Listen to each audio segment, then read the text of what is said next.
And అందరికీ మొన్న అహ్మదాబాద్ విమాన ప్రమాదం తర్వాత చాలామంది కూడా రియలైజ్ అయినారు.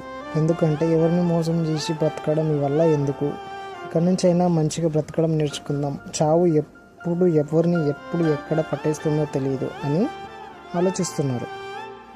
ఆ ఆలోచన నుండి సమాజానికి ఒక మెసేజ్ ఇస్తున్నారు. అయినప్పటికీ ఎవరు కూడా మారరు. ఎందుకంటే పాపానికి అలవాటు పడిన జీవితం మనుషులది కాబట్టి అంత ఈజీగా మారే ఛాన్స్ లేదు. ఒకవేళ ఈ సంఘటన దృష్టిలో ఉంచుకొని మారేటోళ్ళే అయ్యి ఉంటే ఇంతకంటే ఘోరమైన సిచ్యువేషన్ జరిగింది. అది కరోనా టైంలో ఎంతోమంది చనిపోయారు. అప్పుడే మారాల్సింది. అంతటి ఘోరమైన ఇన్సిడెంట్ జరిగి ఎన్నో వేల మంది చనిపోతేనే మారని మనుషులు. ఆఫ్టర్ ఆల్ ఈ విమాన ప్రమాదంలో చనిపోయిన వారిని బట్టి మారుతారని